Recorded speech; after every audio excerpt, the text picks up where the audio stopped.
लोग मुझे पक्का प्रॉमिस करिए कि कभी परेशान नहीं होंगे, किसी भी परिस्थिति में परेशान नहीं होंगे, हर परिस्थिति का डटकर सामना करेंगे।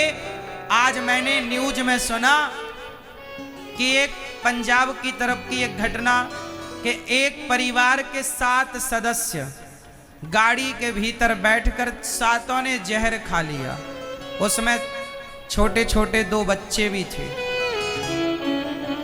एक लेटर मिला तो पता लगा कि गरीबी से बड़े परेशान थे। आर्थिक तंगी इतनी थी कि पूरे परिवार ने जहर खा के आत्महत्या कर ली। वो चलो माँ बाप आर्थिक तंगी से मजबूर थे, माना कि, पर उन छोटे छोटे 2 बच्चों का क्या कसूर था? बोलो, उन बच्चों का क्या कसूर था? उनने तो अभी जिंदगी देखी ही नहीं थी, संसार में आंखें खोली हैं। 5-5 साल के, 4-5, 6 साल के बच्चे थे। क्या गुनाह था उनका? उन्हें जीने देते ना अपनी जिंदगी। वो कमाते, बहुत सारा काम कर सकते थे। स्थितियां सबकी बनती और बिगड़ती हैं, लेकिन उन स्थितियों में कभी इतना परेशान नहीं होना चाहिए कि आप आत्महत्या करने की सोचने लग जाए। अरे जिंदगी है तो परिस्थितियों से लड़ा जा सकता है, लड़ो। क्या माता सीता ने चुनौतियों का सामना नहीं किया? जनक जी की बेटी होकर जंगल की लकड़ियां काटती हैं अकेली, लव कुश को पाल पोस कर संस्कारी बनाती हैं। हर परिस्थिति में गुजारा हो सकता है ना मेरी माँ। जरूरी नहीं है कि मेरे पाँव में 10,000 के जूते ही हों। नंगे पाँव भी तो यात्राएं होती हैं, नहीं होती क्या? फिर जरूरी नहीं है कि 2 पाँव वाला ही आगे बढ़े। अरे जो अपाहिज हैं वो भी एवरेस्ट की चोटी चढ़ जाते हैं यदि उनमें करने का जज्बा हो तो। अपाहिज लोग भी इतिहास रच लेते हैं।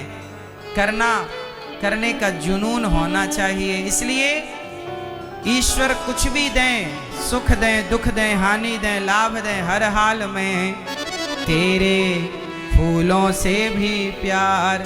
तो आप मुझे पक्का वादा करो कि हर परिस्थिति में डटकर परिस्थितियों का सामना करेंगे, कभी पराजय नहीं मानेंगे, परास्त नहीं होंगे। परिस्थितियों से लड़ो, परिस्थितियों से लड़ो, आगे बढ़ो।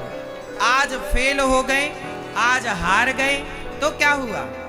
कल जीतेंगे, फिर लड़ेंगे, फिर तैयारी करेंगे। 10 बार हार जाने के बाद भी 11वीं बार जीत का प्रयास करना चाहिए। और जो आगे बढ़ने का प्रयास करता है, एक दिन वो जीतता जरूर है, वो कामयाब जरूर होता है। कोशिश करने वालों की कभी हार नहीं होती। अर्जुन भाग रहे थे, मैं युद्ध नहीं करूंगा, मैं नहीं लड़ता। भगवान ने समझाया, अर्जुन भागकर कहां जाएगा? कायर कहलाएगा, कायर। क्या कहलाएगा? बोलो, कायर। इसलिए अपनी जिम्मेदारियों से भागो ना, लड़ो। एक छोटा उदाहरण देता हूं। हमारे काश्मीरी पंडित कश्मीर से खदेड़े गए थे। बोलो हाँ। सारे काश्मीरी पंडित भाग गए। मैं सवाल करता हूं उन काश्मीरी पंडितों से, मैं सवाल करता हूं बिहार के आप सभी भक्तों से कि यदि आप लोगों को खदेड़ा जाएगा तो क्या आप लोग भी भाग जाओगे? बोलो। काश्मीरी पंडितों से एक सवाल है कि जब तुम्हें खदेड़ा गया तुम भाग क्यों गए? अरे भागने में जितनी एनर्जी लगी उतनी एनर्जी लड़ने में लगाते। कम से कम लड़ते तो सही। वो तुम्हें मार रहे थे, तुम भी तो मारते। भाग कर पाओगे क्या? जाओगे कहां? इसलिए अनिरुद्धाचार्य का कहना है कि कभी भागो मत। मैं लड़ने वाला व्यक्ति हूं, लड़कर मर जाना श्रेष्ठ है, रण छोड़ के भागना सही नहीं। मरेंगे और क्या होगा? लड़ाई में तो मरना ही पड़ता। हर चुनौतियों का सामना करना सीखिए, हर परिस्थितियों को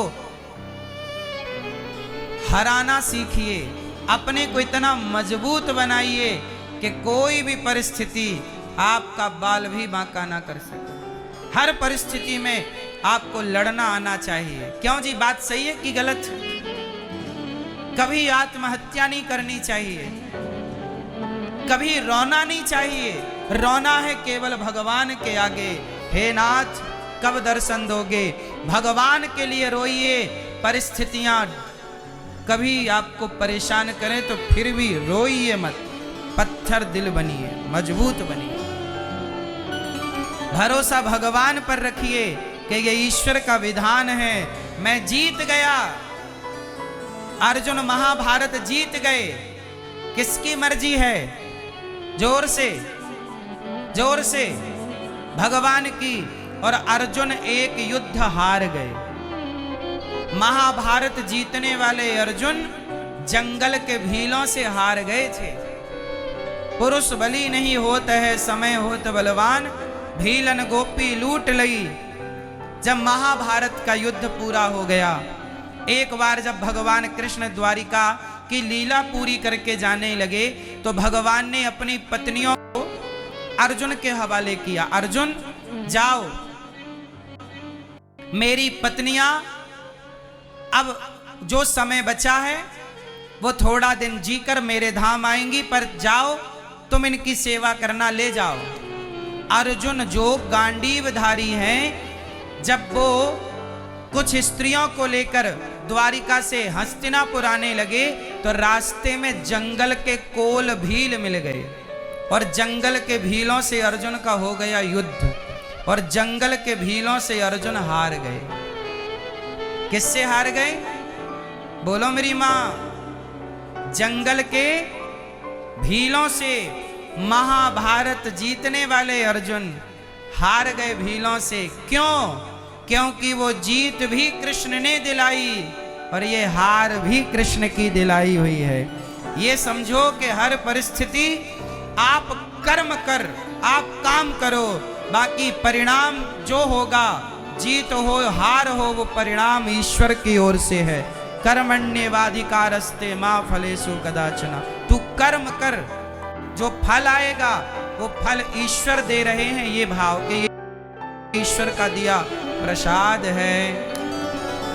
तो तेरे फूलों से भी प्यार, तेरे कांटों से भी प्यार, तू जो भी देना चाहे दे दे मेरे सरकार। तू जो भी देना चाहे दे दे मेरे सरकार। तेरे फूलों से भी प्यार।